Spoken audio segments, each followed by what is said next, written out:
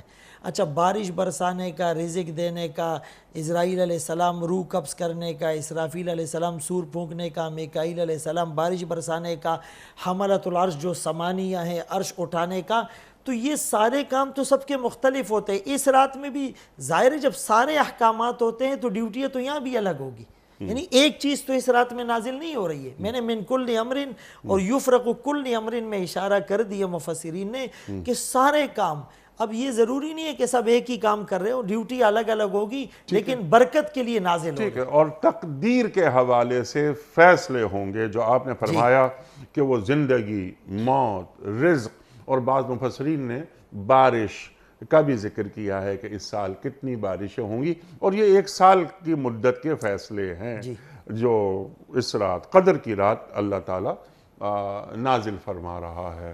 بعض مفسرین نے یہ بھی لکھا کہ اس سال کتنے افراد حج کریں گے، یہ بھی بعض مفسرین کی آراء میں کہ یہ فیصلے کر دیے جاتے ہیں۔ کہ اس میں آپ کی بات سے وضاحت کرتا ہوں کہ جب ہم نے یہ کہہ دیا نا ہر کام، جی جی جی جی، اب اس ہر کام میں آپ ہر چیز کو لا سکتے ہیں، سبحان اللہ، یعنی مفسرین نے جو لکھا اسی سے استدلال کی ہے۔ جی بالکل، تو چند موٹی موٹی باتیں یہ۔ اور میرا سوال جو آپ کی خدمت میں ہے اس تمہید کے بعد، وہ سوال یہ ہے کہ جو فیصلے ہو رہے ہیں یہ صرف افراد کے ہو رہے ہیں یا اقوام کے بھی ہوتے ہیں اور امتوں کے بھی ہوتے ہیں اس رات فیصلے؟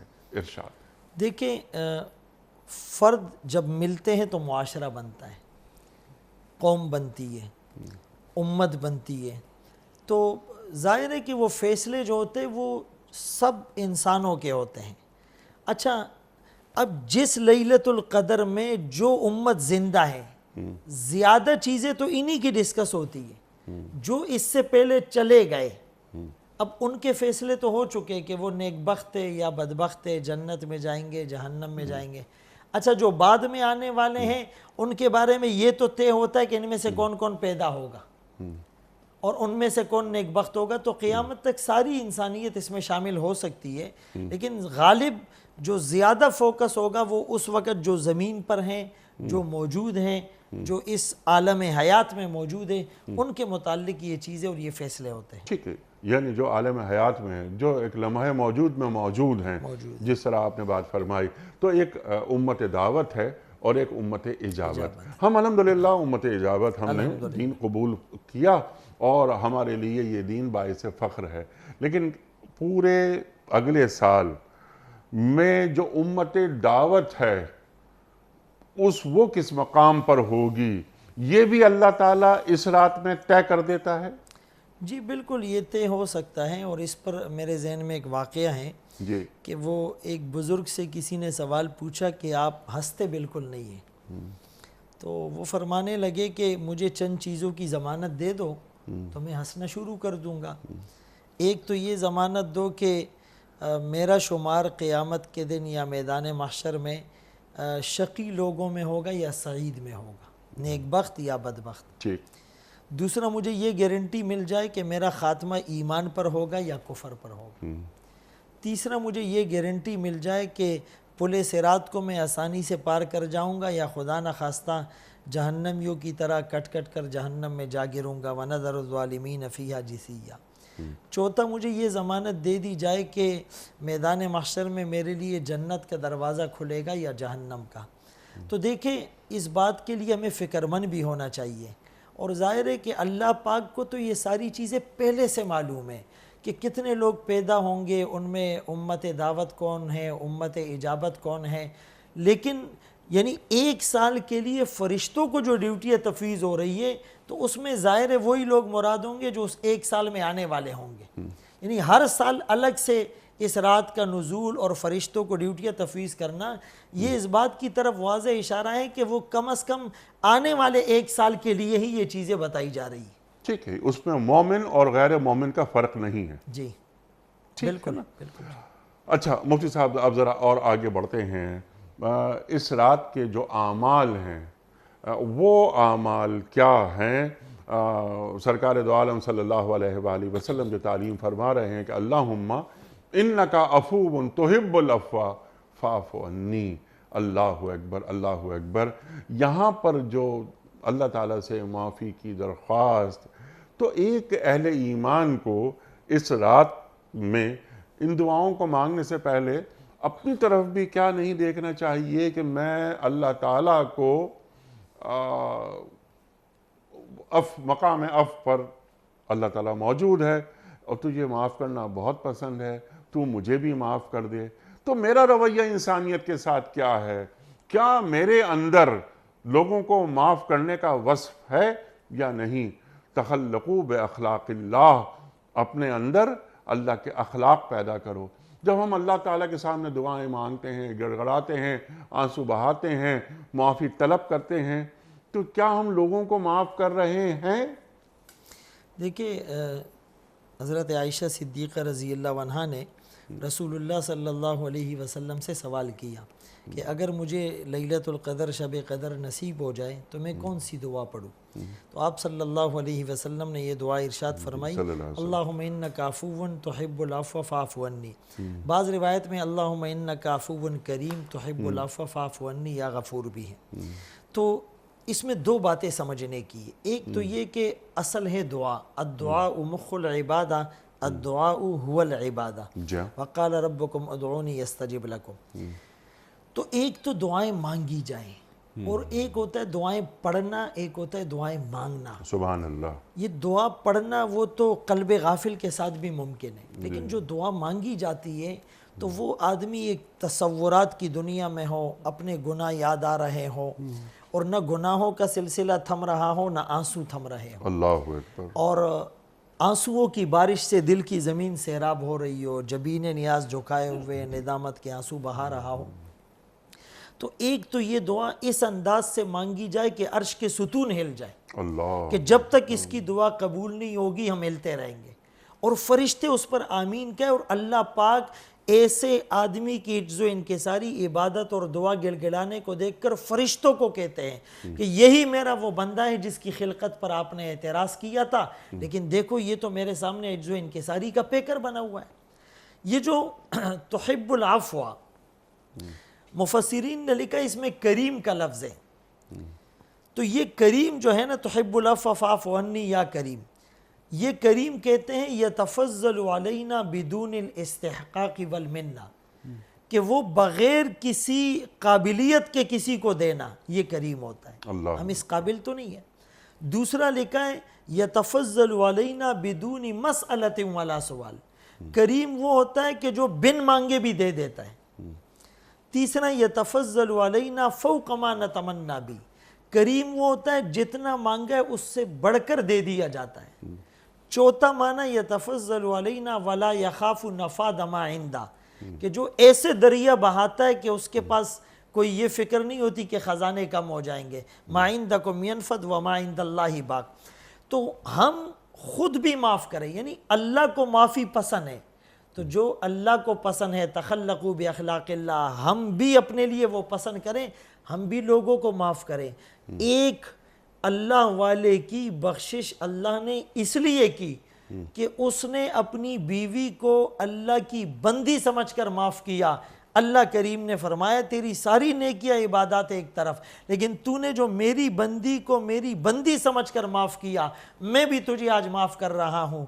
تیرے کرم سے اے کریم کون سی شے ملی نہیں، جھولی ہی میری تنگ ہے تیرے یہاں کمی نہیں۔ تو یہ صفت ہم اپنے اندر پیدا کر لے، اگر ہم دوسروں کو معاف کرنا سیکھ جائیں گے تو اللہ پاک بھی ہمیں معاف کریں گے۔ اور اللہ پاک کا یہ جو وصف ہیں یہ رسول اللہ صلی اللہ علیہ وسلم کو بھی پسند تھا، اور جو لوگوں کو معاف کرتا ہے اللہ پاک کی نظر میں وہ محبوب اور مقرب بن جائے گا۔ سبحان اللہ سبحان اللہ. تو اس رات کا یہ تقاضا بھی ہے جو آپ نے تعلیم فرمایا، اور دعا مانگنے کا طریقہ بھی آپ نے سکھا دیا کہ دعا ایسے مانگی جائے کہ آسمان کے عرش کے ستون ہل جائیں. اللہ اکبر اللہ اکبر اللہ اکبر. دعا تو ایک مستقل عبادت ہے نا؟ دعا ایک مستقل عبادت ہے. جیسے آپ نے فرمایا کہ الدعاء مخ العبادہ، الدعاء هو العبادہ. دعا تو ہے ہی عبادت. وقال ربکم ادعونی استجب لکم ان الذین یستکبرون عن عبادتی سیدخلون جہنم داخرین. اللہ اکبر. مجھے پکارو، مجھ سے مانگو، میں تمہاری پکار کو سنوں گا، دعائیں قبول کروں گا. وَإِذَا سَأَلَكَ عِبَادِي عَنِّي فَإِنِّي قَرِيبٌ أُجِيبُ دَعْوَةَ الدَّاعِ إِذَا دَعَانِ فَلْيَسْتَجِيبُوا لِي. اللہ اکبر اللہ اکبر. مفتی صاحب، یہ دعائیں جو ہم مانگتے ہیں، اور خاص طور پر یہ آج رات یہ دعائیں مانگیں گے، تو دعا مانگ لی جائے، ایسے ہی دعا مانگ لی جائے، یا دعا مانگنے کے کچھ آداب بھی ہوتے ہیں؟ دیکھیں، بہت اہم سوال ہے.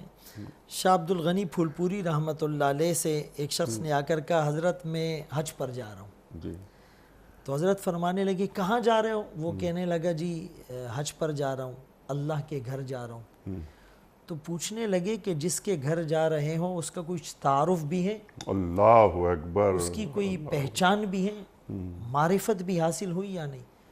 وہ پریشان ہو گیا. کہا، جب ہم کسی کے گھر جاتے ہیں تو اس کا پورا تعارف ہمارے سامنے ہونا سبحان چاہیے. اللہ سبحان اللہ. ہم اللہ کے گھر جاتے ہیں، ہم اللہ سے مانگتے ہیں، اللہ کے سامنے دامن اور جھولی پھیلاتے ہیں، ہاتھ اٹھاتے ہیں، لیکن اللہ کا پورا تعارف ہمارے سامنے نہیں ہے. اسی لیے رسول اللہ صلی اللہ علیہ وسلم کے سامنے جب ایک آدمی نے دعا مانگی، اللہ مجھے یہ دے دے وہ دے دے، آپ نے فرمایا اس نے جلدی کی. پھر آپ نے بلا کر ارشاد فرمایا کہ دعا کا حق یہ ہے کہ آپ عجز و انکساری کی تصویر بن کر پہلے تو اس کی حمد و ثنا بیان کریں، اس کی معرفت اور پہچان ہو. اللہ تو کریم ہے، تو غفور الرحیم ہے، تو رزاق ہے، تو عطا کرنے والا ہے، تو ذوالجلال والاکرام ہے. جس نے یا ذوالجلال والاکرام کہہ کر دعائیں مانگی، اللہ قبول فرماتے.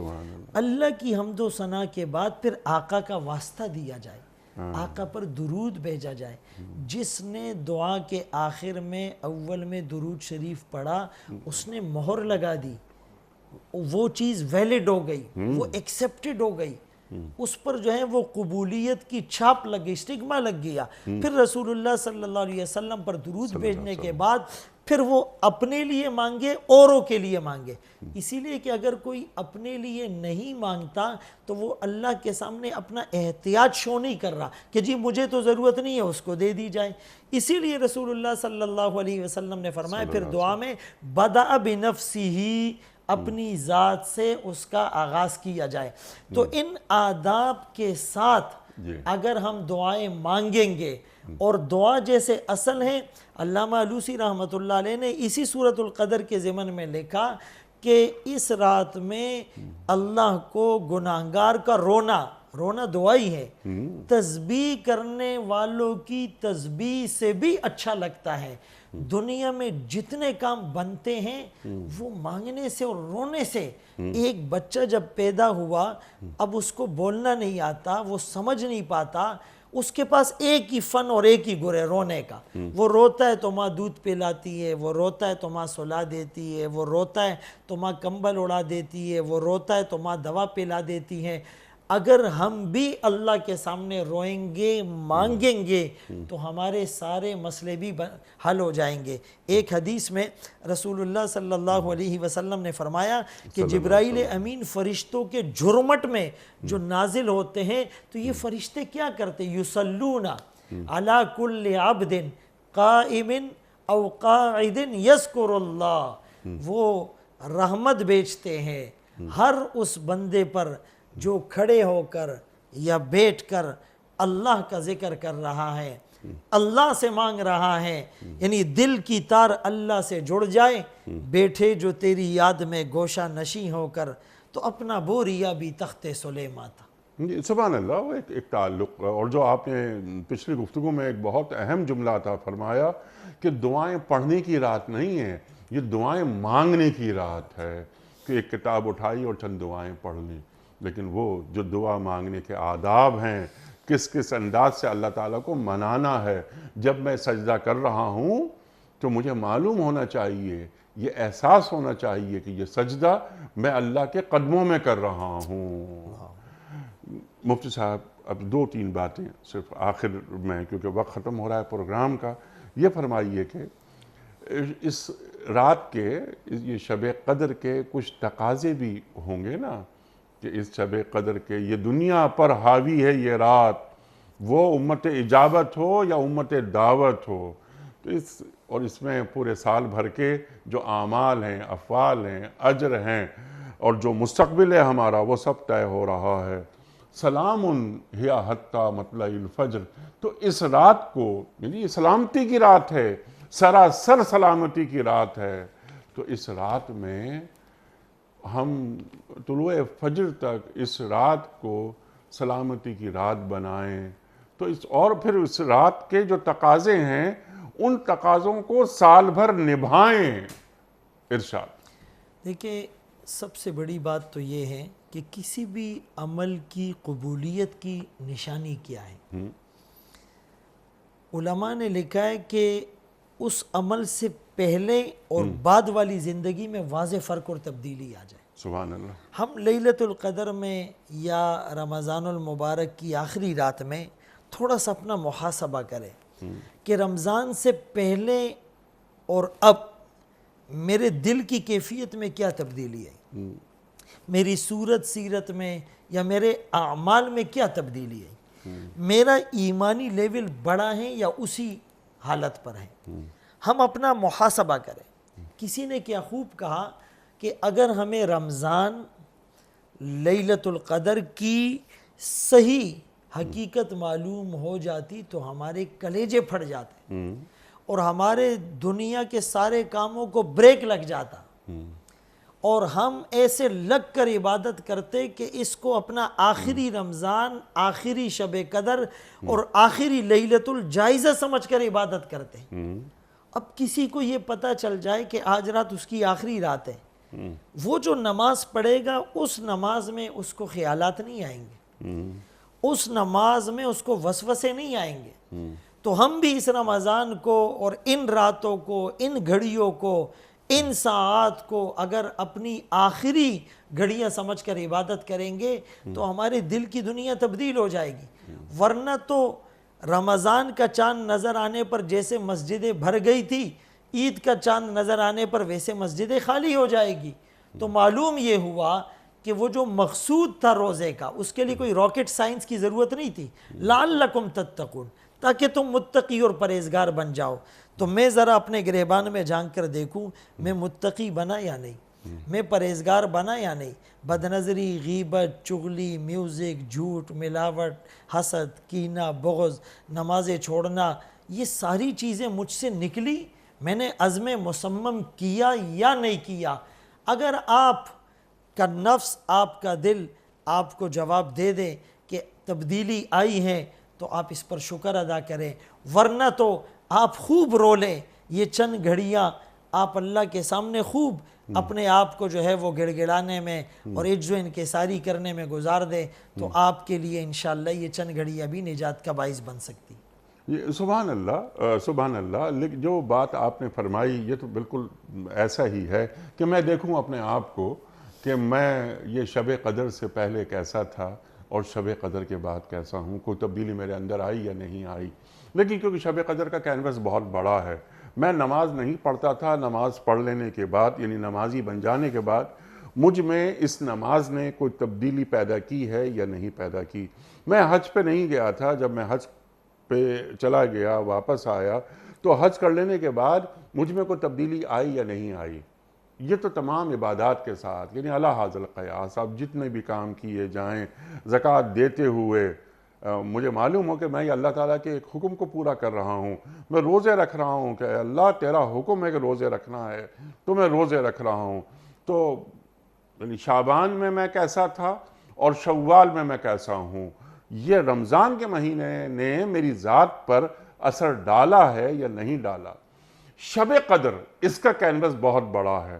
مولانا یہ ہمیں تعلیم کیجئے نا کہ شب قدر سے اور دیگر عبادات، یہ دیگر عبادات ہوئیں، اب میں دعائیں مانگ رہا ہوں، میں آنسو بہا رہا ہوں، دعا زبان پہ نہیں آتی تو آنسو کی شکل میں یہ ڈھلک رہی ہے یہ کہ اے اللہ تو مجھے معاف کر دے، تجھے معاف کرنا بہت پسند ہے۔ تو تقدیر فیصلے کر رہا ہے، یہ تقدیری فیصلے میرے لیے بھی بہت اچھے ہوں، میری قوم کے لیے بھی اچھے ہوں، میرے ملک کے لیے بھی اچھے ہوں، میری امت کے لیے بھی اچھے ہوں، تو کیا شب قدر کا کینوس بڑا ہوتا ہے؟ دیکھیں بالکل بڑا ہوتا ہے، اور الحمدللہ ہمیں اللہ پاک نے یہ جو پاکستان کی نعمت دی ہے تو وہ بھی اگرچہ 14 اگست تھا لیکن 27ویں شب تھی سبحان رمضان اللہ، کی، سبحان اللہ۔ تو یعنی اتنی مبارک رات میں اس مبارک خطے کا مارز وجود میں آ جانا، ظاہر ہے ہم اس ملک کی سالمیت، استحکام، بقا اور امن کے لیے بھی خوب اللہ سے دعائیں مانگے، اور اپنے وطن کے لیے دعا مانگنا تو انبیاء کی سنت ہے۔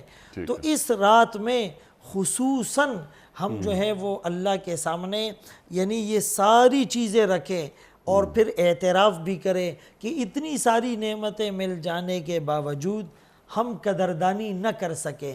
میرے خیال میں یہ جو اعتراف جرم ہوتا ہے تو یہ اعتراف جرم ہی اصل ہوتا ہے، اور اس کی برکت سے ہی اللہ کی رحمت پھر متوجہ ہوتی ہے۔ تو لیلۃ القدر یا شب قدر میں یعنی اگر اس کی ہم وسعتوں کو سمیٹنا چاہیں تو وہ تو بالکل ہمارے لیے ناممکن ہے، وہ تو ہم تصور بھی نہیں کر سکتے، لیکن اپنے تئیں اپنے ذام میں ہم عبادات کے ساتھ ساتھ دعاؤں کے ساتھ ساتھ ظاہری طور پر بھی اپنے اعمال کی اصلاح کریں، اللہ والوں کے ساتھ اپنی نسبت، اپنا تعلق قائم کرے، اور اس رمضان کے رخصت ہونے پر، ان راتوں کے چلے جانے پر ایک غم اور جدائی اور کڑن اور ایک درد کا احساس ہو، خوشیاں نہ منائی جائیں۔ مطلب جب بہت قیمتی مہمان اور قیمتی نعمت آپ سے رخصت ہوتی ہیں تو دل کی دنیا تو اجڑ جاتی ہے، تو وہ ایک تصور جو آج کل ناپید اور مفقود ہے اس کو پھر سے بیدار کرنے کی ضرورت ہے۔ سبحان اللہ، سبحان اللہ، سبحان اللہ، سبحان اللہ۔ مولانا آپ کا بڑا شکر گزار، آپ تشریف لائے اور یہ شب قدر کی جو اہمیت ہے، اس کے معنی ہیں، اس کے جو مفاہیم ہیں، وہ آپ نے بالکل واضح کر کے ہمیں بتا دیے، اور آج کی رات کے جو اعمال ہیں وہ بھی ہمیں بتا دیے کہ ہمیں آج کی رات کس طرح یہ قیمتی لمحات ہیں، یہ مبارک لمحات ہیں، یہ لمحات کیسے گزارنے چاہیے۔ محترم خواتین و حضرات، آج شب قدر ہے پاکستان میں۔ جو مولانا نے ہمیں تعلیم کیا ہے ہم اس پر عمل کریں تو کیا ہماری زندگیاں تبدیل نہیں ہو جاتی؟ ہم اللہ سے ایک لو لگائیں، اللہ سے اپنے قرب کا اظہار کریں، آنسو بہائیں، پکاریں۔ دعا کا ایک معنی دعا کہ پکارنا بھی ہے، اللہ سے مانگیں اپنے لیے، اپنی قوم کے لیے، اور خاص طور پر اپنے ملک کے لیے۔ پاکستان زندہ باد۔ اپنے میزبان انیق احمد کو اجازت دیجیے۔ خدا حافظ۔